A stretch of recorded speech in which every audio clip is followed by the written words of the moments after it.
2008 में Satoshi Nakamoto नाम के एक अनोनिमस पर्सन या ग्रुप ने एक व्हाइट पेपर पब्लिश की थी जिसमें उन्होंने बिटकॉइन का कॉन्सेप्ट दिया था। बिटकॉइन एक डिसेंट्रलाइज्ड डिजिटल करेंसी है जिसे किसी सेंट्रल अथॉरिटी के कंट्रोल के बिना पीयर टू पीयर ट्रांजैक्शंस के लिए इस्तेमाल किया जा सकता है।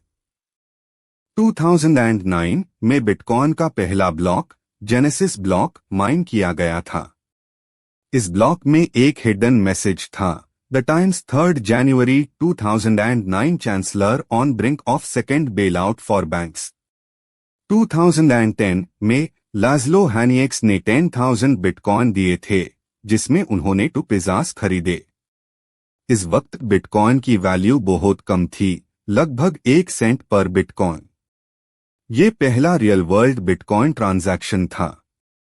इसके बाद bitcoinmarket.com, जो कि पहला एक्सचेंज था, लॉन्च किया गया था जहां लोग बिटकॉइन ट्रेड कर सकते थे।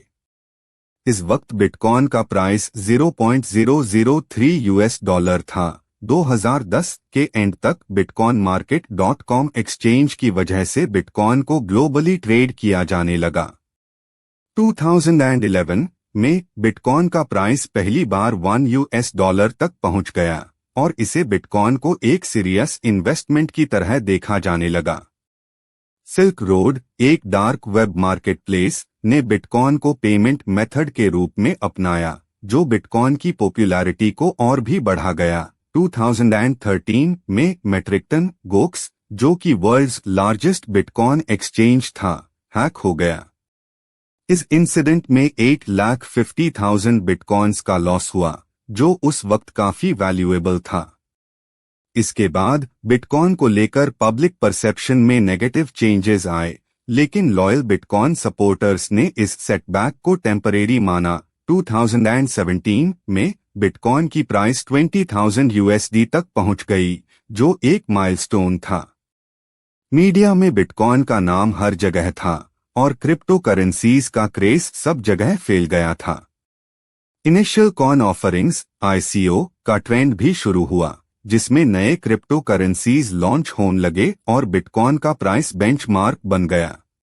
बिटकॉइन हार्ड फोर्क 2017 में बिटकॉइन का हार्ड फोर्क हुआ, जिसे बिटकॉइन कैश इमर्ज हुआ, जो बिटकॉइन के ओरिजिनल ब्लॉकचेन से अलग था, लेकिन इसके ब्लॉक साइज को ज्यादा रखा गया था, जिसे ट्रांजैक्शंस फास्ट हो सकती थी।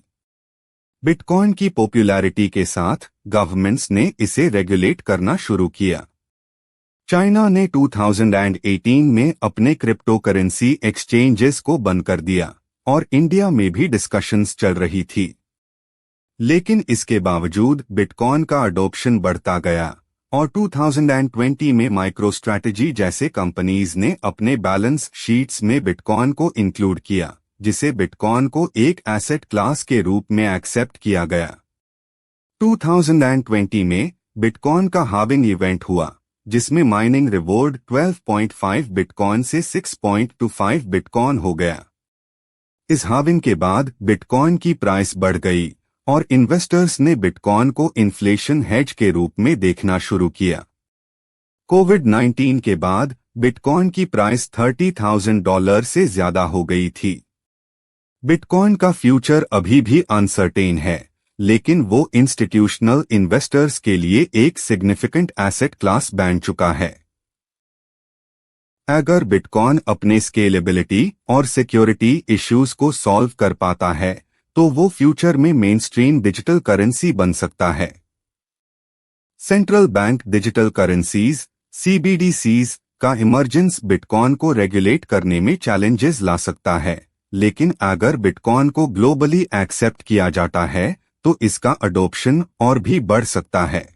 अगर आपको क्रिप्टो के लेटेस्ट न्यूज़ एंड अपडेट्स जानने हो तो आप हमारे टेलीग्राम चैनल को ज्वाइन कर सकते हैं, लिंक आपको डिस्क्रिप्शन में मिल जाएगा और चैनल को सब्सक्राइब करना ना भूलिएगा। Thank you for watching this video.